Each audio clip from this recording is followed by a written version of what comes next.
Namaste, this is Tulasi Devi. Can you hear me? I can hear you. Namaste. Namaste. I'm Tulasi Devi, and I am here to introduce Sri Dharma Pravartaka Acharya. Please welcome Sri Acharya. Why don't you set things up? That's it. You recording? Oh, yeah. Namaste, Sri Acharya. It's very nice to have you here. Very good. Namaste. Is everything working now? Can everyone hear me? Yes, I'm assuming everyone else can hear you. I can certainly hear you. Very good. Wonderful. Before I start, just if people can just kind of indicate that they can hear me, that would be great, because I would rather, okay, very good. Wonderful. Thank you. Thank you so much. Before we actually begin, I just want to say a very quick thing. First of all, thank you everyone for your patience in waiting for us to figure out what the bugs were. And let me just say, not to sound conspiratorial or anything, which I'm actually not, but truthfully, whenever I am being interviewed by or attempt to have conversations with, let me just say, people of certain political persuasions, unfortunately, for some reason, we have inexplicable problems. Otherwise, we do not. So let me just offer that as a little bit of an explanation. And let me just say also that because we're starting a little bit late, even though I had said that I could really only talk till, well, just for 1 hour until about 2 o'clock my time. If people want to stay longer, this is something that is of importance. So I am willing to actually stay a little bit longer if people want to indeed ask me questions. So don't worry, we don't have to end in 21 minutes or so. And before we begin, if people will please indulge me, I just want to first just say a very quick mantra. It's simply the Gayatri mantra. If you know it, you can please feel free to say it along as well in your mind or out loud.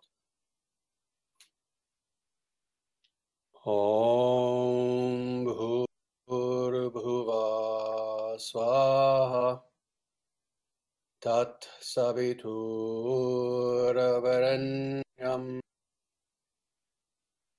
Bhargo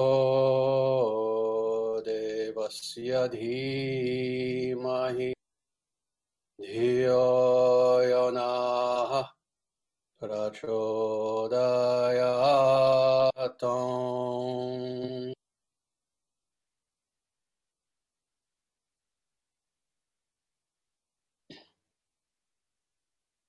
For those who may not be aware of this, this is the Sanskrit language, and the Gayatri mantra is one of the most ancient prayers known to the Arya people, to the Vedic people. So with that, thank you so much. Your name is Dharma Sig, the person who is organizing this. Is that correct? Correct. All right.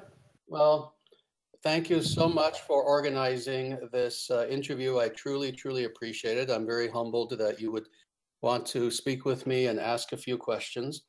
And let me just very, very quickly before we start, just say something about why I agreed to do this Discord interview. Because truthfully, I don't do many interviews. I'm not someone who, like many others, I'm not an internet personality. I'm not someone who really interacts with the public very much. But let me just say that I very much wanted to do this very specifically because of its importance historically.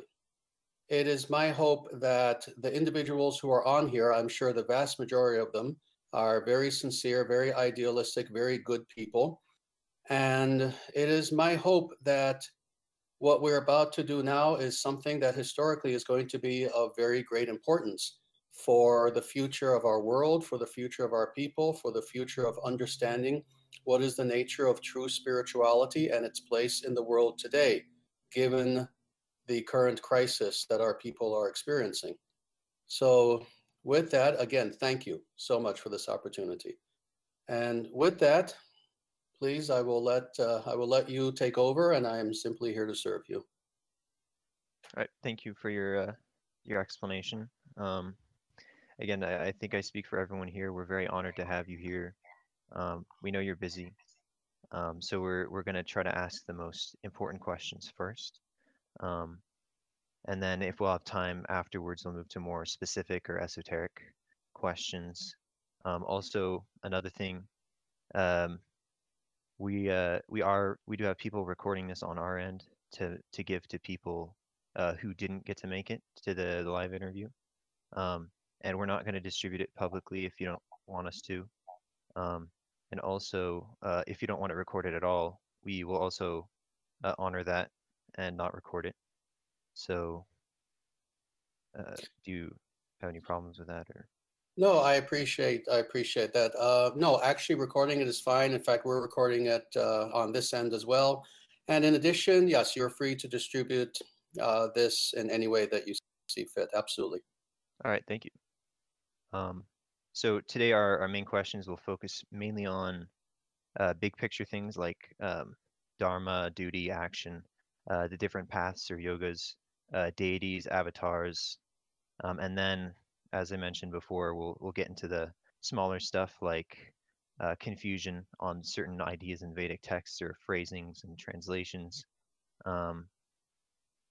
So our first question is one of mine. And it is about doing our duty. So we want to serve our duties to the fullest and achieve a brighter future for mankind. However, those that are destroying the world can do so because they have a firm grip on it. In such an age of evil and darkness, how do we proceed? How do we move up?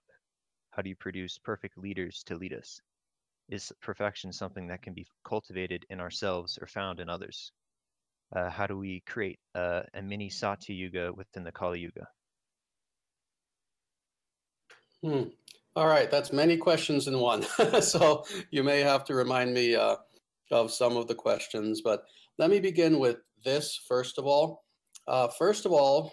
The primary thing is to indeed realize the crisis that we're in. Of course, we know that the vast majority of individuals don't even know that we're going through any sort of crisis whatsoever, number one. Number two, those few individuals who do realize that we're going through some sort of crisis, don't understand what the nature of the crisis even is. Thus, we have, of course, social justice warriors. We have all sorts of otherwise well-meaning individuals, but who have been persuaded to go in a very different direction. And rather than understanding the nature of the crisis and trying to do something about it, they're actually deepening the crisis that our people are experiencing. But then, finally, there are those individuals who both understand that, yes, the world has indeed gone insane, and the world is not what is meant to be, and coupled with the fact that they do understand why that is the case and what needs to be done. Now, I would assume that the vast majority of individuals who are on here on this Discord server right now fit into that category. They both understand that, yes, the world has gone crazy. It has become a very dark place, a very degenerate place, a very adharmic or anti-dharmic sort of world. And they also understand why, and for the most part, what needs to be done, for the most part. Now, all that being said, yes, what we are missing, what we have been missing up until recently, is precisely leadership. The reason why it has seemed for multiple generations now, and I'm not an extremely young man. I'm 55, but that gives me some advantage that I know decade after decade after decade, precisely what has been happening. We have seen that what we have been missing has been precisely leaders. This is why for lack of a better term, the side of evil seems to be constantly winning, whereas our side does not. They have leaders. You see, they cultivate leaders. They have billions of dollars. They have institutions. They have the universities. They have everything imaginable in order to create leaders for evil, leaders for anti-dharma. So thus, of course, they've been winning. And they've been winning for, again, several generations now. But then we see on our side, unfortunately, that yes, we're lacking qualified leaders. And what's meant by a leader, and I don't want to go too deeply into this because I speak about this in several of my videos. What it means to be a true leader is a leader in every sense of the term. It means being personally a virtuous and good individual, someone who is empowered to be a leader. It also means someone who has all the skills of a leader. We've seen that on our side, we've had very few people like this. People who pose themselves as leaders tend to always have some sort of problem or another. And, I won't go into detail. People hopefully understand what I mean. So this is precisely what we have been missing, and I've said in the past, revolutions, and there's no way around this, they start from the top down. It's a Marxist idea to think that revolutions actually start from the bottom and then somehow fix the top. No, it's the other way around. It starts with leaders. So yes, this is what we need. We have individuals who indeed now finally are arising, both in America and throughout the world. And this alone is something that we need to talk about to a very, very deep extent. For myself personally, for the last several years, especially maybe the last 5 or 6 years, I've seen it as my personal duty to, in fact, cultivate leaders. So this is one thing that I do outside of the public eye, something that most people don't see. You don't see it on my YouTube videos or on Dharma Central or any place, is very quietly, I have been cultivating dozens and dozens and dozens of people literally throughout the world and making them, forging them into leaders. And it's a very slow process. And more, it's a spiritual process. A person who is not spiritually rooted, a person who does not understand the transcendent, is truthfully a person who can only become a leader in the most materialistic sort of sense, not in the truly historic sense, not in the world-conquering, world-changing sort of sense. So what we need are leaders who have the strongest foundation in spirituality. So with that, can you remind me, please, of some of the other sub-questions that you had?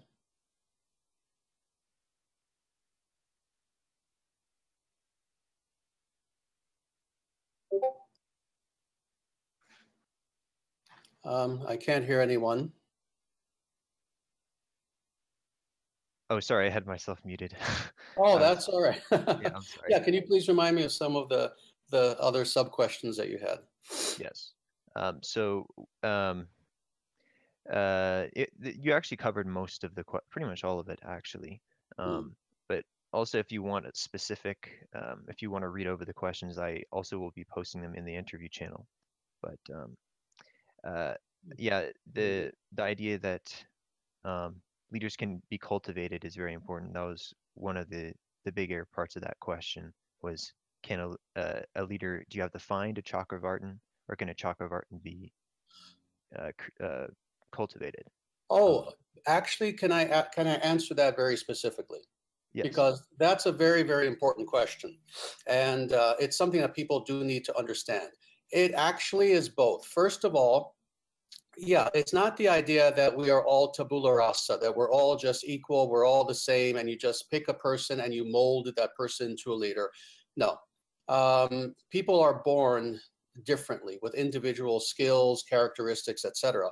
Leaders are born. They are born that way. They are born to lead. But at the same time, when you find an individual who is born to lead people, that person does have to be cultivated. That person does have to be educated and taught. They need to draw out into the world what is their inner nature. So certainly, this is why we've even seen very tragically, I'm sure some of us have even known individuals who we've known them, we've met them, and we can just tell, oh my Lord, this person is meant to be a leader. But unfortunately, they just did not have the resources necessary in order to help them to draw that out. So they end up either not becoming a leader or something happens. So yes, leaders are born, but they also have to be encouraged to lead. So yes, they have to be cultivated. So you talked about how you cultivate leaders in your own free time, or like um, you say it's a long process. Is there any advice that you would give on how to for us to do that, to try to cultivate our own leaders? Just because there aren't many bona fide spiritual masters um, that are there aren't a lot of people that are qualified for this sort of thing, and it can be difficult to look to any source other than sacred texts and uh, I mean sacred texts and spiritual masters are really the only sources you can look to nowadays. So Hmm. Very true. In the same way that if a person is going to eventually become a guru, they can only do that under the tutelage of a truly authentic guru. In the same way, only a true leader can really, really both recognize, but also in the correct way, cultivate individuals who are meant to be leaders. So that's, again, how it always starts. That's why I always say it starts from the top. It starts from, from the let's say the top of the pyramid and then on down. First, there must be individuals who already are leaders and who have proven themselves to be such. Those are the people who can both find and cultivate individuals. And yes, it's not an easy process. In fact, let me just tell you briefly, for myself, I have seen that, again, to find such individuals, first of all, you yourself have to indeed know perfectly what it means to be a leader. What are the characteristics of a leader? And you do go through some people, you filter people out. You find individuals who, see, of course, everyone wants to be a leader. And that's the problem. That's the nature of false ego. Everyone will immediately raise their hand. Yes, yes, I want to be a leader. I want to be a leader. But then of those individuals, only a minority really are qualified to be leaders. So first of all, you need to be able to discern and filter out who are those true individuals. And again, only someone who is a leader can do that. And then as far as cultivating, it is a matter actually of, interestingly, almost spiritual unfoldment. Again, what you're doing to create a leader is more than simply educating them from the outside and, let's say, pouring information into them. What you're doing is drawing out who they really are. Again, we're talking about individuals who really are born to be leaders. And again, in the same way that the guru draws out the true spiritual nature of the disciple, someone who is a leader can draw out the true innate leadership capabilities of someone who's born to be a leader.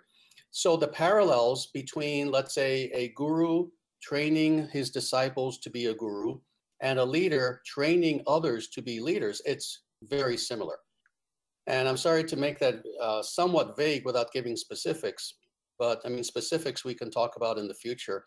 But yeah, it's a very similar sort of process. You begin with a leader. That person will create leaders. okay, yeah, that makes a lot of sense. And also, I'd say, would you say a solution, the simplest solution would be to try to expand the disciplic line of succession? So actually get out there and start doing your duty, doing in love and devotion, obviously, and try um, to make contact with spiritual leaders and go down that path if you think that that's your dharma, if you think that that's your nature. Yes, definitely. In fact, actually, I would see this as a two-tiered process. First of all, before one goes outward, first one has to go inward. And for those who have not seen this yet, when you have a chance, please go to our YouTube channel, Dharma Nation, and look for this one video. It's called How Not to Change the World, or How Not to Save the World, I believe it's called. And I talk about this, about how before one actually even becomes, let's say, an activist or a preacher or a teacher or someone who wants to change the world externally, the first thing we have to do is change ourselves. And in fact, again, to use the social justice warriors as an example, unfortunately, this is the mistake that they make. You know, as I say in that video, they tend to be 18, 19, 20 years old. They do not know anything about the world whatsoever. They couldn't tell you who was president of the United States 4 presidents ago. They know nothing. They themselves are not virtuous people. They themselves have no sense of morality, no sense of right and wrong. Their idea of history is skewed. But despite all that, all those shortcomings, they're willing to hurl themselves onto the front lines of a, let's say, of a political war that they really know nothing about. And as a result, they themselves are victimized and they harm others. Well, what we need to do to not be like them is first, we need to focus on ourselves, and not in a selfish way, on the contrary, in a very self-sacrificing sort of way. We need to become what we wish to see. We need to become what our end goal is. What is our end goal? It is a paradise really on earth. It is a Vedic civilization. It is a world that is governed by natural law, by natural order, a world in which sanity is restored to the world. Well, we need to personify that. That's the first thing. Then after that, yes, then we need to extend outward. We need to try to meet individuals who can be mentors for ourselves and for others who we can introduce to the world. We need to begin to network and to associate with other individuals who are like-minded, who are like us, etc. So yeah, that's the process. We need to first go inward, and then we need to explode outward. I think this idea that before you can achieve the golden age in the world, you must achieve the golden age within yourself is a very important idea, and it's kind of like if you're familiar with alchemy, the idea of as above, so below. It reminds me, yeah, it reminds me of kind of like how you said in when you're trying to create a dharmic nation, you have to start from the top with leaders, and it's the same within the self. It kind of equates to that. Like you have to start with the highest point within the self, which would be the soul, right? So it's like, absolutely, absolutely. Yeah, and again, this is what makes us different from anti-dharmic people. This is what makes us different from Marxists, from liberals, from socialists, from communists, from all of these people, to state it politically, is that they couldn't care less about self-transformation. They don't believe in a self. They don't believe in a soul. They believe that we're just meat, that we're just walking meat. That's the Marxist idea. They believe that human beings are just animals. Thus, for them, there is no inner transformation. So that's why they're such nasty people. That's why they're horrific people. And I've known hundreds and hundreds of Marxists. They're horrific people. Whereas with us, we understand that no, first we transform ourselves because we are an eternal soul, because we are consciousness. Consciousness is central to everything. Once you change consciousness, then to change the world around you is easy. so our second question is actually very related to the first one, and it is, let's see, what is the best way to find our Dharma? How do we know the best way we can serve God in an age without a caste system? And I mean Dharma as in our, not necessarily the path that we follow, like which type of yoga, but Svadharma. Yeah. One's own personal Dharma. Yeah. Yeah, that's a crucial question, actually. As individuals, if we want to live an ideal life, yes, we need to know our own internal Dharma, our own internal nature.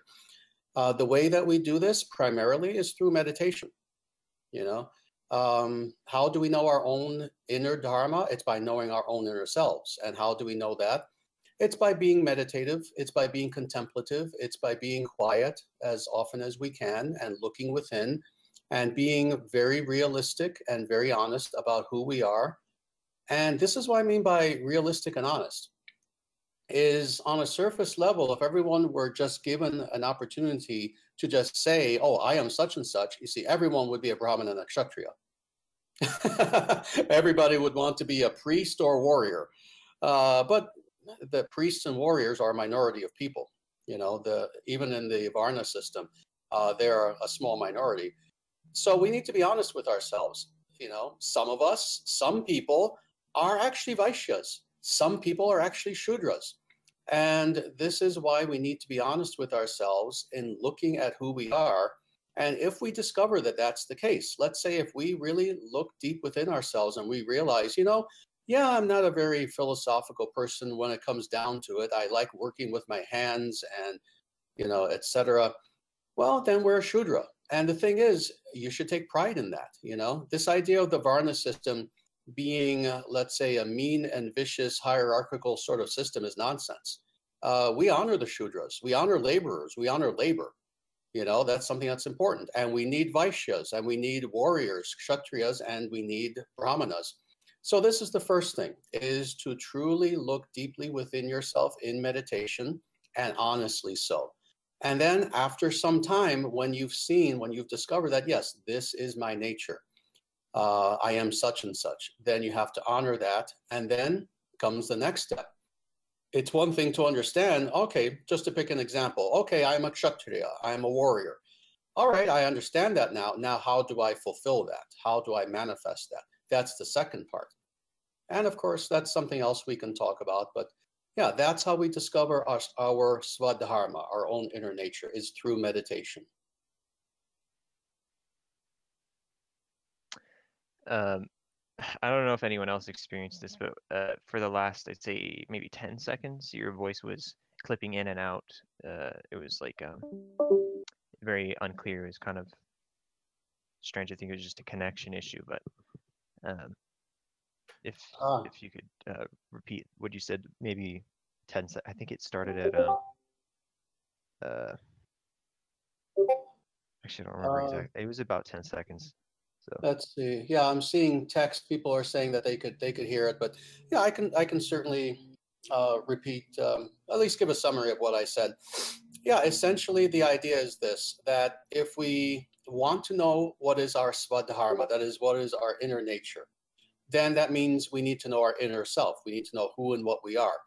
To do that, the process is meditation. And when I say meditation, I mean that in the broadest sense. I mean meditation, contemplation, just truly thinking about and contemplating, all right, who am I? What do I really like in life? What is it that gets me excited? What is it that when I think of doing this kind of activity, I just feel bliss, versus I think of this activity and, oh, it just sounds horrible to me. So in that way, through meditation and contemplation, we get to the point where we honestly begin to know ourselves. And this was the other thing I mentioned, is that we need to be honest in this process. Not everyone is a Brahmana. Not everyone is meant to be a spiritual teacher. Not everyone is meant to be a warrior. Some people are going to be Vaishyas. Some people are going to be Shudras. So we need to be honest in looking into ourselves. And let's say that we discover that, well, yeah, I'm not really a fighter and I'm not very philosophical, but I'm really, really good at making money. And we realize that long-term, that has been my interest in life. Well, yeah, I'm a Vaishya in that case. And we need to be honest and accept that. And there's nothing wrong with that. All of these varnas are necessary. Let's try to have a world without Shudras, without laborers. It's not going to work. So all these varnas are necessary. So that's how we discover our Swadharma, our inner nature, is through meditation and contemplation. yeah, that also makes a lot of sense. So the next question was also somewhat related. It was a question from Dharma Seek, actually, the organizer. That's the wrong. Why did I? Sorry about that. It is actually Dharma Seek. Do you want to read off your question? What is it? It's in pinned. I'll post it in an interview so everyone can see it.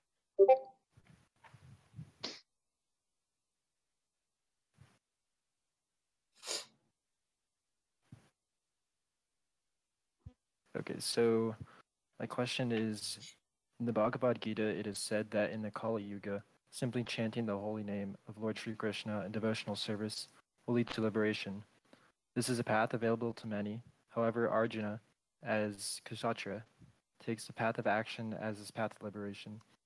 Are the two paths different, or should they be treaded separately? or should they ideally be inseparable? Thank you very much for that question. That's a very good question. First of all, just because this is how I do everything, I'm always extremely precise, especially when it comes to anything Vedic, because dealing with anything Vedic, you need to be absolutely precise. Yeah, this is not stated in Bhagavad Gita.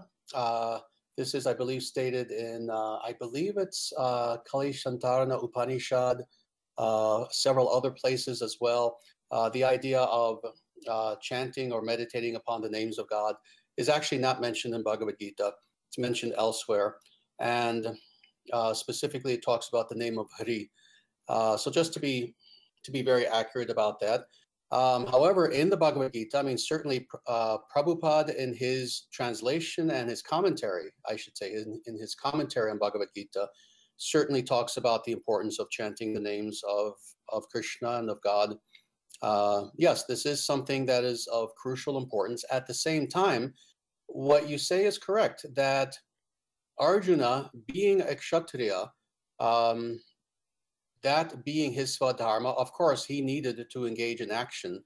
But more than this, we are all meant to engage in action. And, I wrote about this somewhat extensively in one of my books called Sanatana Dharma, The Eternal Natural Way, where I talk about how in the Bhagavad Gita, even though of necessity, Krishna takes the yoga system and he breaks it up into its different essential parts and then talks about them almost as if they're different forms of yoga. At the same time, when you do a very deep reading of Bhagavad Gita, you quickly understand that these yoga systems, and specifically the main ones that he mentions, and that is karma yoga, jnana yoga, bhakti yoga, they're the same system. They're all the same system. So the truth of the matter is that in practicing yoga, you see, yoga in itself, what does yoga mean? It's union. It comes from the verb root yuj, which means to unite, to bring together, union. This is what yoga is. And it is meant to be practiced in such a way that it affects us as individuals on every level of our being. Thus, when we are truly Vedically spiritual people, and thus, by definition, practicing yoga, what does that mean? Well, it means that we are philosophical. Thus, we use jnana. It means that we are engaging in action. And this idea of the yogi not engaging in any action whatsoever and just kind of sitting in a cave or sitting under a tree and just doing meditation and asanas and pranayama and reading the scriptures, but not engaging in any greater activity in the world, that's a stereotype. We've seen this from the lives of great sages all throughout history, thousands of them, that some of them do that. Yes, some of them do indeed lead a very isolated life. But then you have individual rishis and yogis who they did big things in the world. They wrote books about astronomy, about sciences, about mathematics. You have yogis who engaged with kings and served as advisors to kings, etc. So yogis are meant to engage in action. And specifically, especially in the Kali Yuga, especially today in 2018, my God, we need yogis to be presidents. We need yogis to run for office. We need yogis to engage in the world in action in every way. How else is our world going to be saved if it is not by the very best of us, the very best people doing things in the world? Thus, I don't know how many people here are followers of Prabhupada. I am. He was the perfect yogi, and my Lord, at the age of 69, rather than living what to many people would be a perfect spiritual lifestyle, he was living in Vrindavan and just focusing on nothing but Krishna. But what did he do at the age of 69? No, he engaged in action. He got onto a boat, a steamship, and he came to America having 2 heart attacks along the way, and he changed the world. So yes, we're meant to engage in karma yoga. So jnana yoga, karma yoga, and then finally everything permeated with bhakti, everything permeated with devotion to Bhagavan Sri Krishna, to God. So this is the full yoga system, that nothing is left out. What it means to be a yogi is primarily, of course, we develop ourselves spiritually, but we also do so physically and mentally and philosophically. We perfect ourselves. You know, I've said this in the past, that this is the P word. This word is anathema today. Perfection, perfect. We don't use this word today because it scares people. No, we're meant to become perfect in every way that we can. And what it means to be perfect is not following someone else's model, but we need to be perfect in ourselves. Whatever is the maximal degree that we can develop ourselves as individuals, that's the yogi. So we're all meant to do this. Now, getting to specifically the path of chanting the names of Krishna in the Kali Yuga. Yes, this is the path today. I stated a little bit more differently. I stated a little bit more Vedically. To meditate upon the names of God is the path. And that's what I teach. That's what all legitimate gurus teach. That is, you employ as mantra one of the authorized names of God given in the Vedic scriptures, whether it's Krishna or Rama or Narayana, and using an authentic mantra from the Vedic scriptures, you meditate upon that name, you take shelter of that name with great devotion. And in this age especially, this is how we achieve liberation. So yes, I hope that answered your question. Great, that answered it. Yeah. Very So, profound. would you say that answered your next question as well? Because it's a little similar. I can post it if you need a refresher.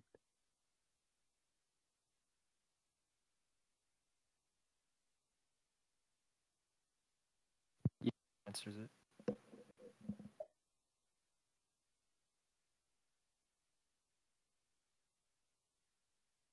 Very good. Any other questions? Sacred. Yes. Oh, can you hear me? Yes, I can hear you. Okay, good.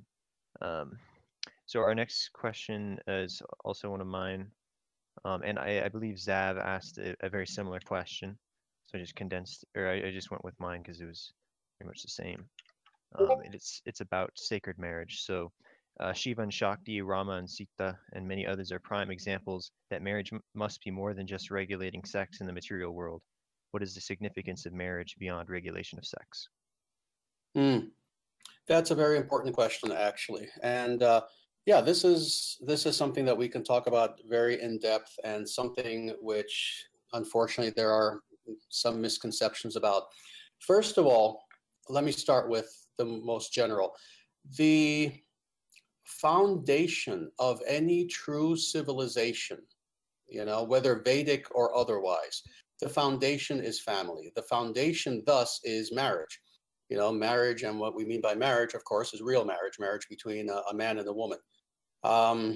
This is the foundation of all civilization.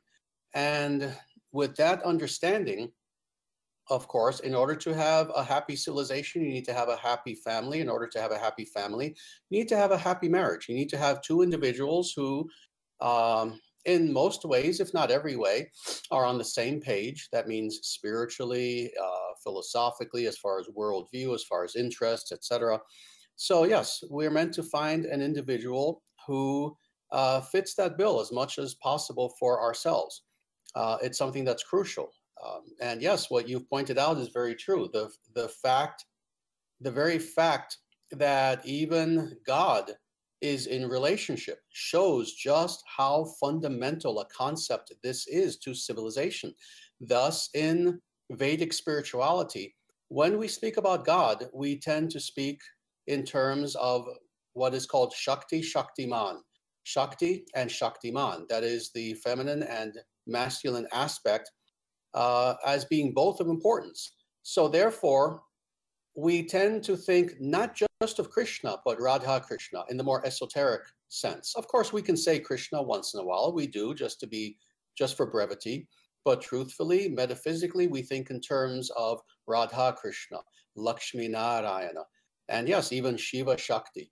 So this is the idea that in creating these wonderful marriages, these wonderful unions upon earth, we are replicating the divine. What we're trying to do is to bring about this hopefully perfect or close to perfect combination of these two seemingly opposing elements that are actually meant to work and cooperate perfectly. That is man and woman. So yes, this is the foundation. This is why, while it will always be the case that in any form of spirituality, including Vedic spirituality, you'll always have some individuals who are completely celibate. So thus you'll have brahmacharis and sannyasis. Those are the two celibate orders in Vedic spirituality. Those people will always be a minority. There'll be individuals who are called to that path. But the vast majority of people, including people who are extremely spiritual and even yogis, they will be married. And again, this is another stereotype. And let me just end by saying this, because this is something that I've spoken about for decades, actually. This is a stereotype, the idea that married people cannot be fully yogis or fully spiritual or completely dedicated to self-realization and God realization. That is a myth and a lie. And in fact, I've pointed this out to people, and I challenge people, anyone listening to me right now, look at the lives of the vast majority of rishis. And I'm talking about rishis. I'm not talking about, oh, some guru who lived 200 years ago. No, I'm talking about people who are spoken about in the Vedic scriptures. Look at their lives. What are you going to see? The vast majority, not all, but the vast majority of these rishis were married. They were married as they were rishis. So again, this points out the fact that yes, being married, again, in a good Vedic relationship, and we can, in the future, we can go much deeper into what's meant by that. This is the foundation of Vedic civilization and of all civilization. Does that answer your question?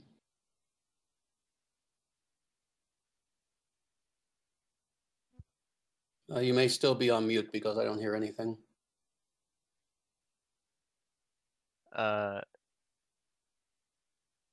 Yeah, so I'm still having a connectivity problem, so I have I'll probably just listen to the recording afterwards to get that part again. But I wanted to ask Zav if that answered your question.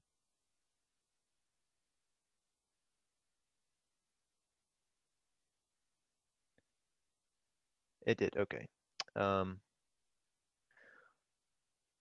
So our next question is another one of mine. I asked a lot of questions. It is,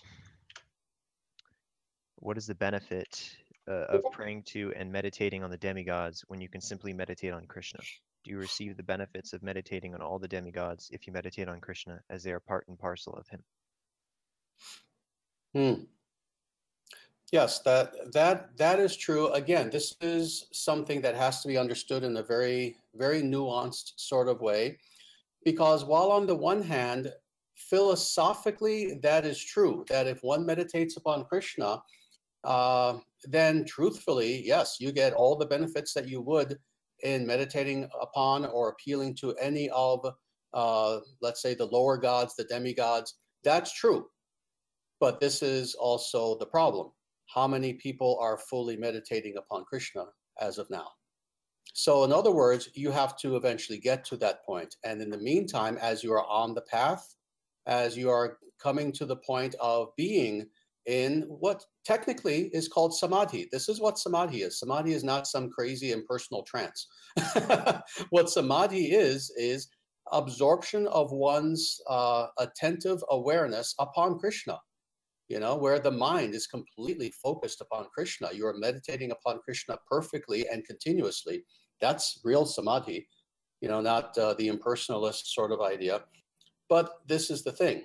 Between here and there, as we are getting to that point of being in perfect meditation upon Krishna, we need to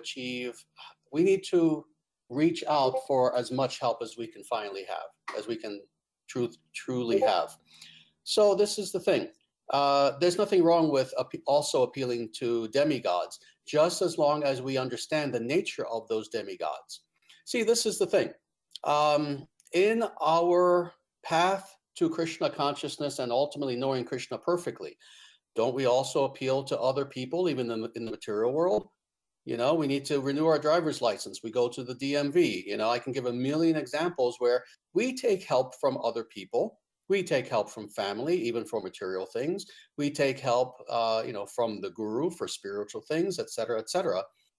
And the thing is, there's nothing wrong with accepting help from others as long as you understand, okay, this very sweet, very nice bureaucrat at the DMV is helping me right now to renew my license, but this person's not God. Or I had an opportunity to actually meet with my congressional representative because I had some problem and the person helped me. Well, that's wonderful. I got some help. That person's not God. That person's not Krishna. So in the same way, if let's say Saraswati were to appear to us and say, you are such a wonderful devotee of Krishna that I have decided to give you a boon that you will be able to know all of the Vedas perfectly and effortlessly. What are we supposed to do? Say thanks, but no thanks? Get away from me, you're not Krishna? No, of course not. In fact, that would be displeasing to Krishna because that would be extremely rude to someone who is a goddess. So no, of course we take help from whoever will offer it, while at the same time always keeping our eyes on the goal and understanding that my goal is not to now just focus on Saraswati or Surya or Chandra or any of these demigods. No, our goal is Krishna. But this is the thing, if I'm sincere, anyone who will help me toward my goal to know Krishna, that person's my friend. So we need to be, you know, very, very hospitable and have very good etiquette when it comes to the demigods, but just always understanding the demigods are not God. So does that answer your question? Yes, it does. So we've got a lot of requests for a very specific question, and it is actually Hyperborean. Do you wanna ask this question yourself?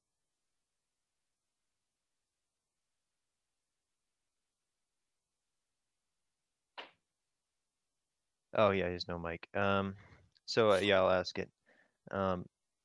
You have stated clearly in your videos that the last full avatar on this earth was Sri Krishna over 5,000 years ago. Some claim the Buddha avatar came before Siddhartha/Gautama Buddha.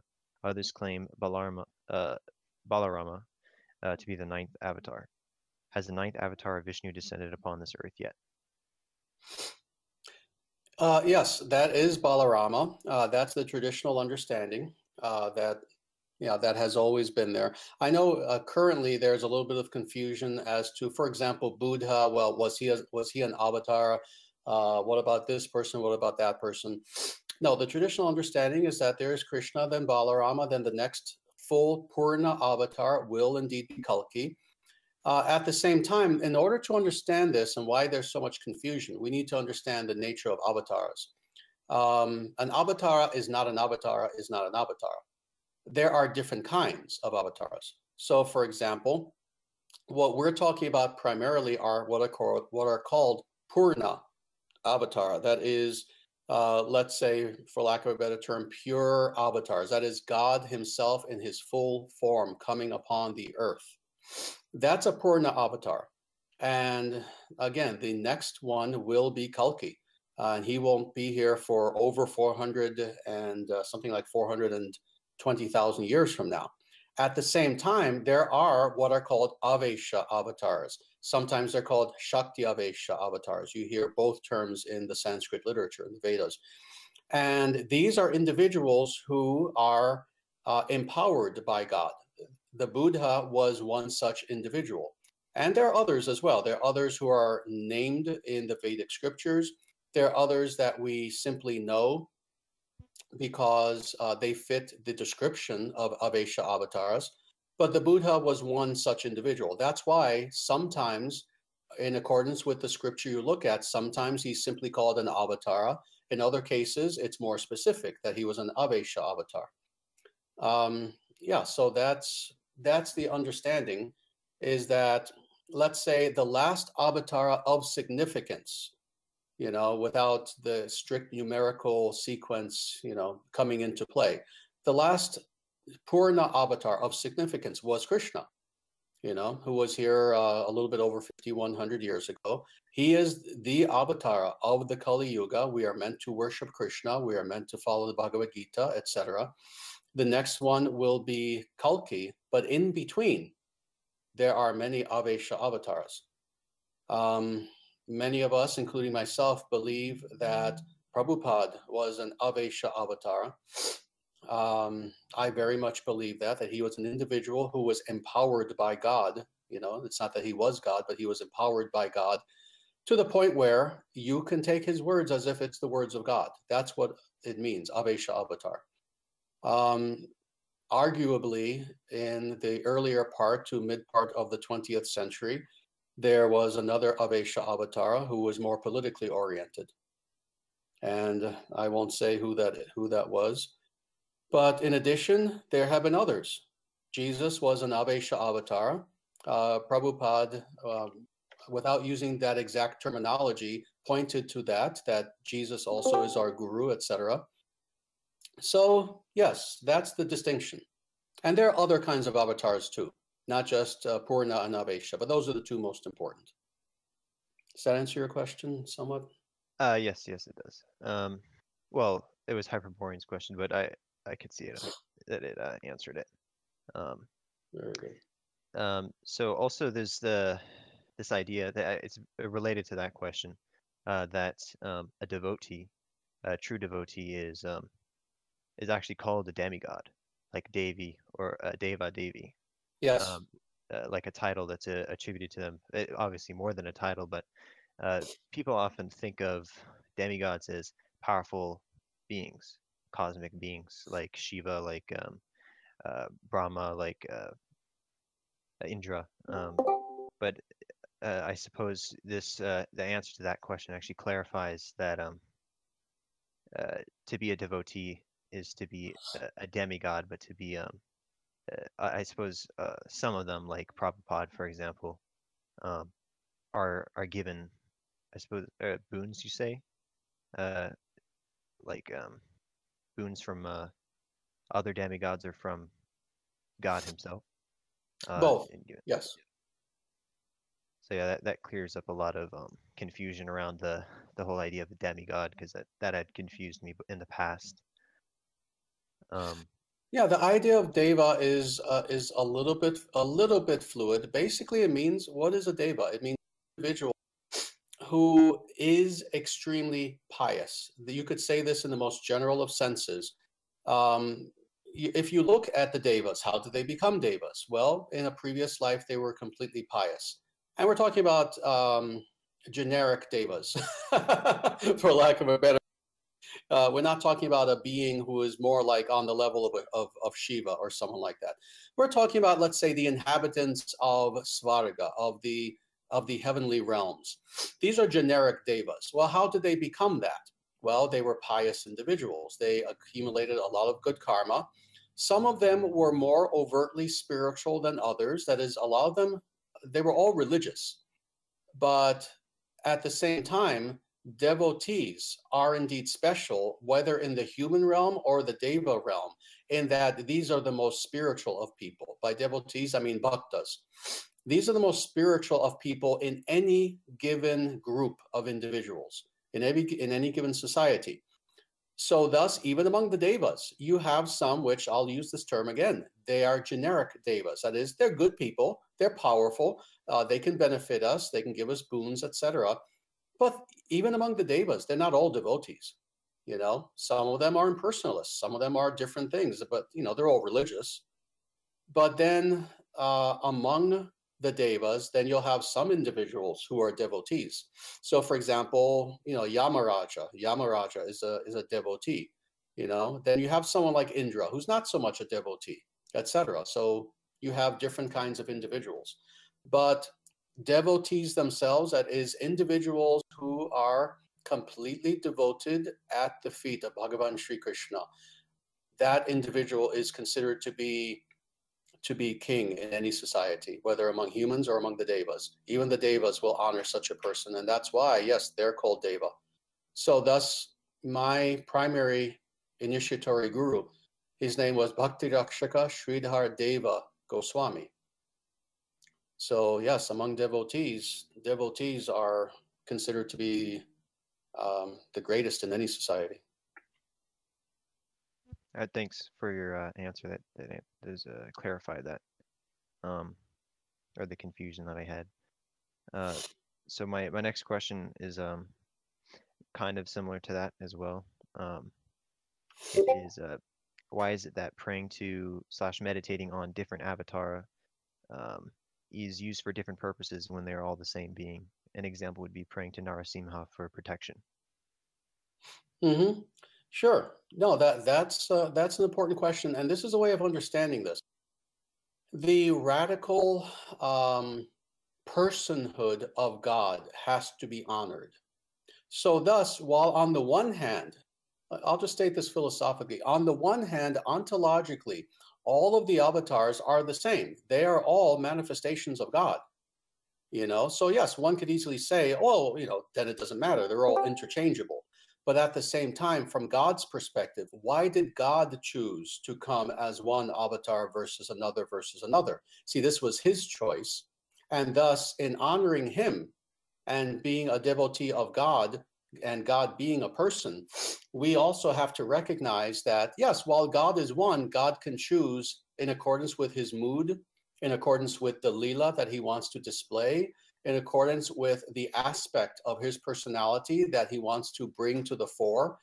We need to honor the fact that, yes, Narasingha is different from Rama to some degree, and Rama is different from Krishna, and Krishna is different from Parashurama, and on and on and on. So, yeah, this is one of the richnesses of Vedic spirituality, is that it reconciles things that seemingly seem to be in conflict with one another, but in actuality is not. God is one. Ekam, Ekam. God is one. We all recognize that. Vaishnavas, devotees of Krishna, individuals following Vedic culture, we recognize that God is one, but this is also the richness. God has also unlimited forms. And God can display unlimited aspects of his personality. And when we truly understand what is the nature of God, how could it be any other way? That of course he's unlimited, and we have the ability to relate to God in unlimited ways. So therefore, yes, some of us will be more attracted to Rama, some to Krishna, some to Balarama, some to Narasingha, et cetera, et cetera. So it's all part of the richness of this culture and the richness of understanding the nature of God and our relationship with God. Yeah, that also cleared that up a lot. It reminds me of kind of like how when you think of going to the heavenly planets or dying, even just dying, and leaving your loved ones. I used to think that it would be sad because you wouldn't get to see them again, or you would lose that connection. But then you remember that since God is the ultimate source of all that is good and beautiful, everything good that you felt, all love that you felt towards your family and friends and children, basically everyone in your life that you cherish, is ultimately comes from God. So it makes it easier, or it makes it actually desirable almost.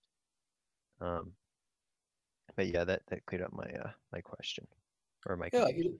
What's a nice way of understanding this? That is our relationship with family and loved ones versus the relationship that we have with God. It's not a matter of one or the other. It's a matter of priorities.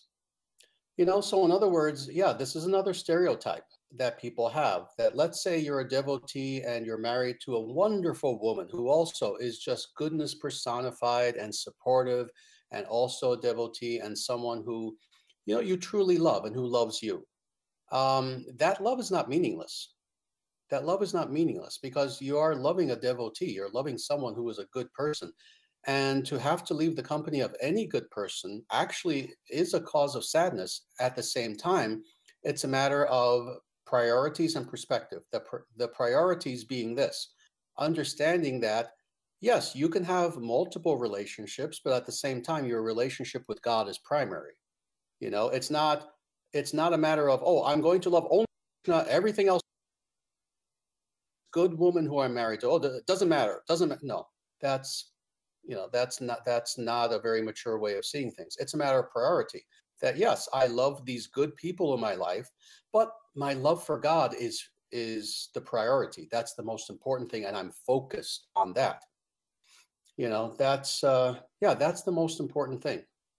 So it's not a matter of just some sort of black and white, well, every relationship that I have. No, if you have relationships with, again, truly good people, those are relationships of value. Thus, we have relationships certainly with God, but also with Guru, also with other spiritual mentors, other mentors of any description. We have relationship with our loved ones, with good friends, with other devotees. They all have to be honored, but at the same time, in the proper perspective and priority.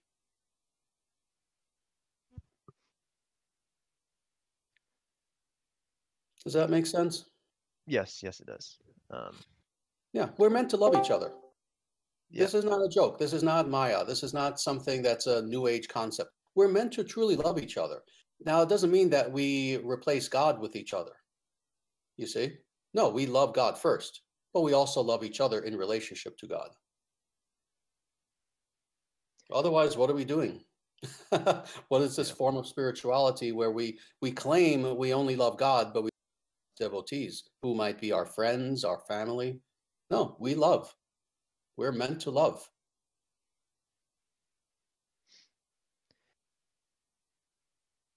Yeah, that's a very good perspective, I guess, or like it makes understanding our relationship with others and God, or relationship with others in relation to God, much clearer. So the next question was, over time, among the Vedic tribes, the supreme deity was often argued. In certain tribes it was Varuna, others Indra, until eventually the godhood was realized as Vishnu. Does this development invalidate the other great deities?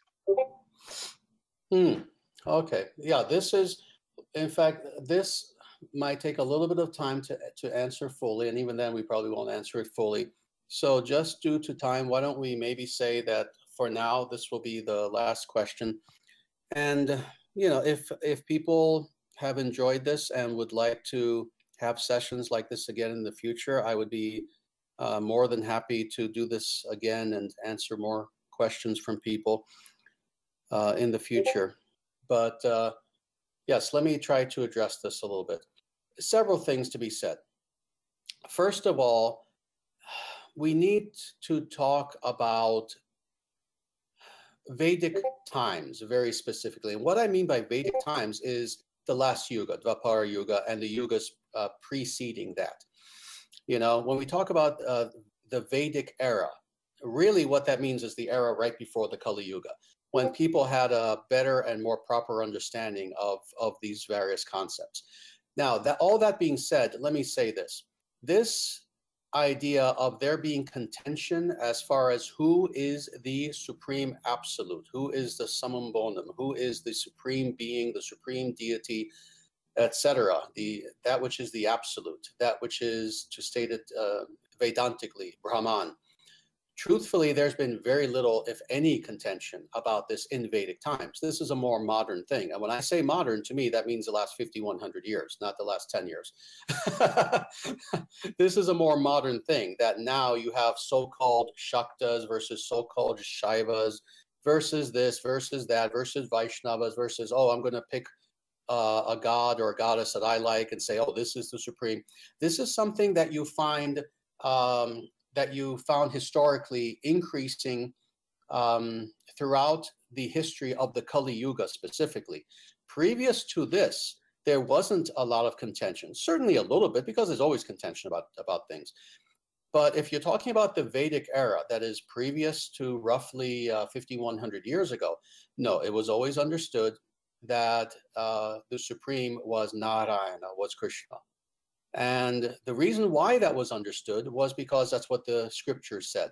Now, at the same time, having said this, yes, there have always been, even in Vedic times, different tribes, different individuals, even different semi-nations, nations in the proper sense of that term, not merely meaning bordered, bounded states, but meaning nations of peoples, who, of course, certainly had their prevailing deity. That was the deity of their people.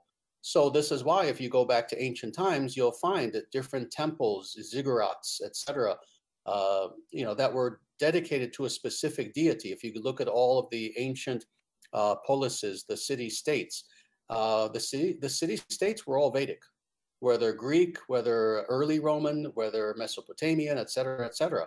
And they would have a temple, and the temple had the deity of their people as represented, in iconic form. So therefore, yes, of course, you had different individuals who had their tribal deities, but at the same time, philosophically, it was always understood that ultimately there was one supreme being. And then dealing with the overtly Vedic civilization, Vedic tribes, Vedic peoples, etc. It was always understood who this being was, that it was Narayana, to state it in Vedic terms. Today we would say Krishna. So there wasn't a lot of confusion about this. Again, this is something that you find increasingly beginning at the very start of the Kali Yuga. For that matter, even the idea of sects and denominations did not exist previous to the Kali Yuga. Arguably, the first denomination, the first sect to begin in the Kali Yuga was that of Zoroaster, Zoroastrianism. Previous to that, people didn't think in terms of sects. They did think in terms of tribes. And yes, this is the predominant, the presiding deity of our tribe who represents us, who we like as a people, But the idea of denominations did not exist previous to Zoroaster. Persia, Iran was Vedic at one time, and he created the first denomination where he created a sect that was somewhat different from the original Vedic. And then from there, of course, then you have Judaism, and then you begin having in the Asian context, eventually you had Buddhism, not founded as a sect by the Buddha, but that came later as a result of Ashoka. See, even the Buddha, never claimed that what he was doing was Avaidika, was anti-Vedic. He never said that, and the first few generations considered themselves to be part of the traditional civilization, as other people always also consider them to be. So in other words, if you spoke to, let's say, Brahmanas a generation or two after the Buddha, and you asked them, oh, what do you think of these people, these Buddhists? They would just say, oh, no, yeah, they're just a different aspect of our culture. The idea of sectarianism with Buddhism began, with the Emperor Ashoka.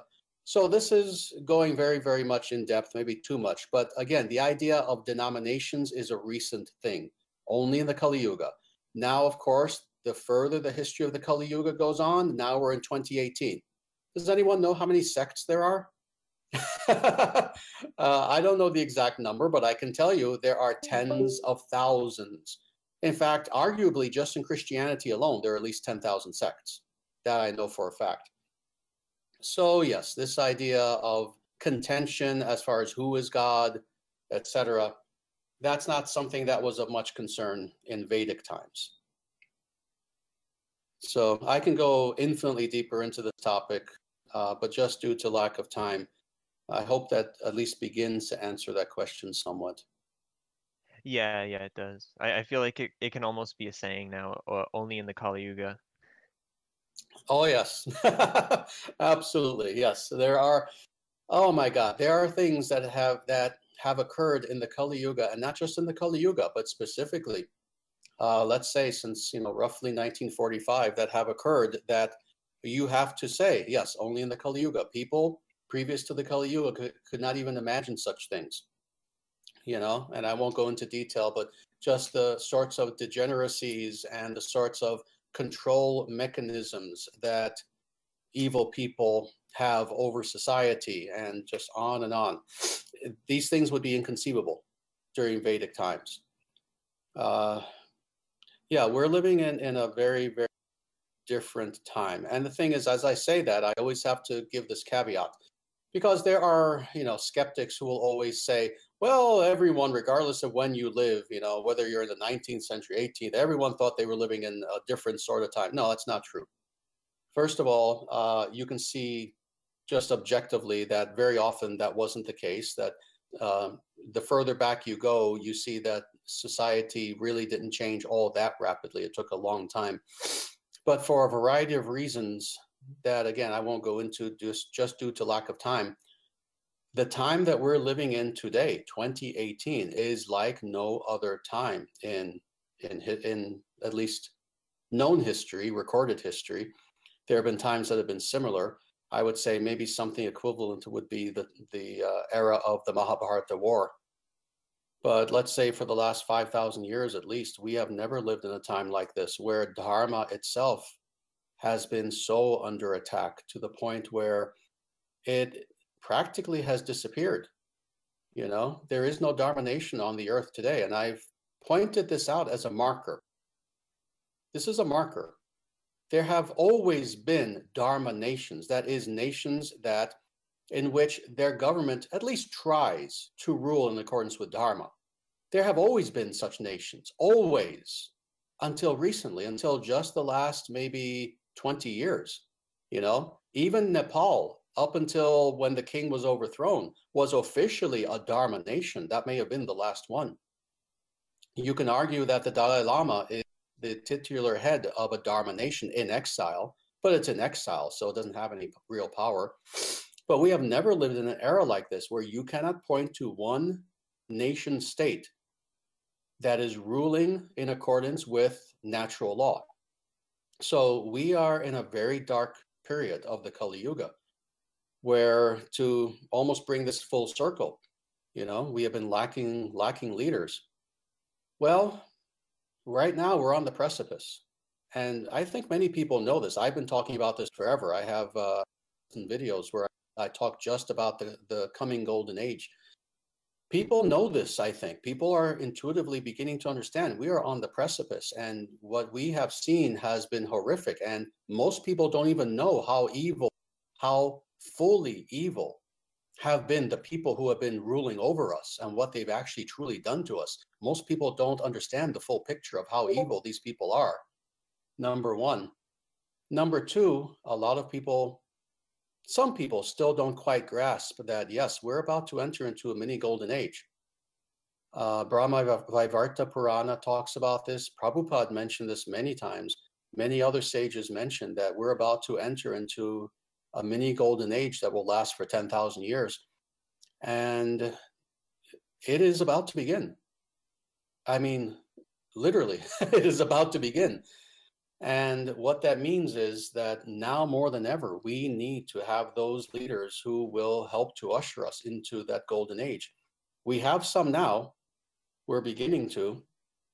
I don't want to say anything too politically controversial, because I don't know where everyone stands on this, but I'll just tell you my absolute feeling on this.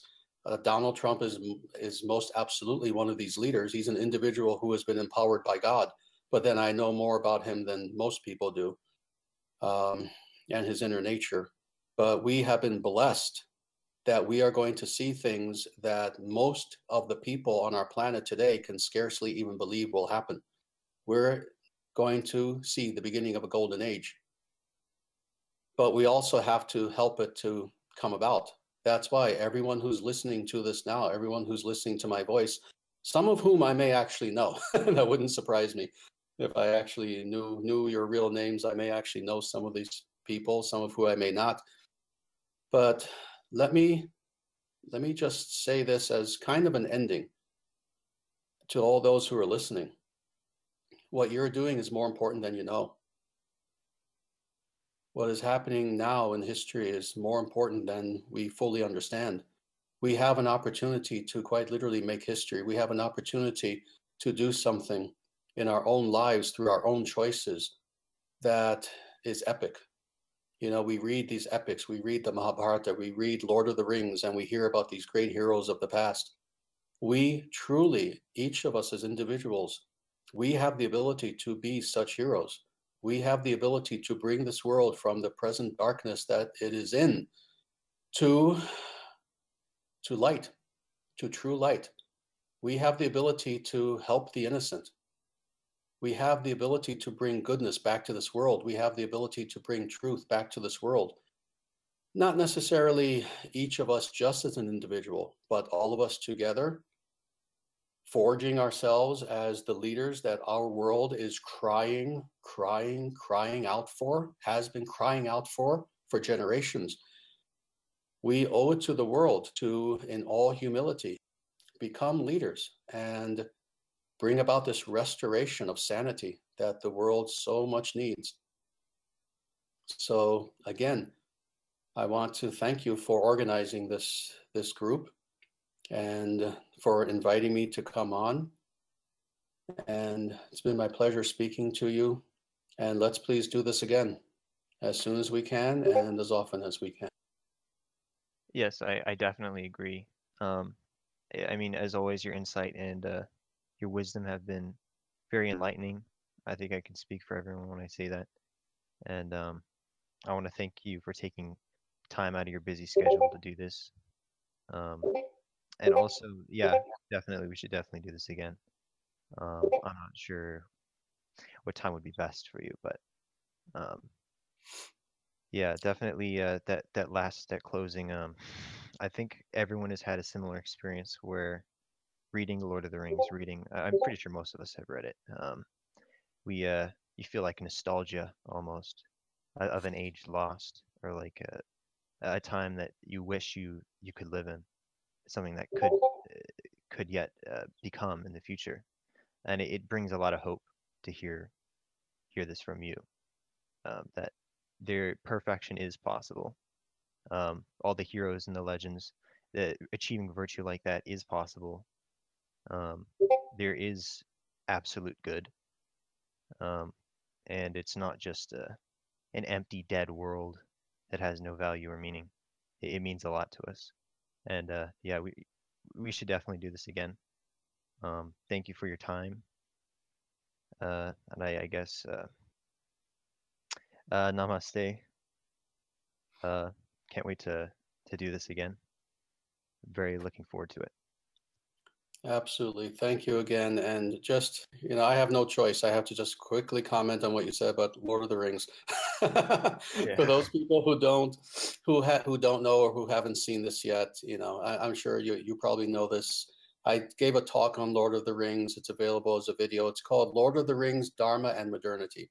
It's over an hour long, where I talk about Lord of the Rings from two things, from the Vedic perspective, but also from a very practical perspective, because I truly believe that Lord of the Rings, and I've both seen the movies. I don't want to tell you how many times. At least once a year, I see the entire, you know, three films, you know, the unedited version. But I've also read the book as well, and I truly believe that Lord of the Rings is talking to us, literally in 2018, literally. And if we truly want to have a nice understanding of the struggles that we are experiencing, what we need to do, the sort of people we need to be, what is the nature of our enemy, yeah, read Lord of the Rings, and you'll have a very, very good understanding. We're in a war. We're in an absolute war of good versus evil right now, and there is no gray. There is zero gray. It's good versus evil. And very quickly, we've seen that people have taken sides. That's why there's been so much polarization. You know, people are either social justice warriors or, you know, they're nationalists. And there is no in between. We cannot afford an in between. So this is what Lord of the Rings also tells us. This is also what Bhagavad Gita tells us. Choose your side. Choose your side. Arise and fight fearlessly, caring only about victory, caring only about Jaya, Vijaya, victory. And that's what we're called upon to do. So with that, yes, I will let you go. Let's definitely arrange to do this again. It would be my absolute pleasure. Thank you so much for organizing this. Namaste. Namaste. Uh,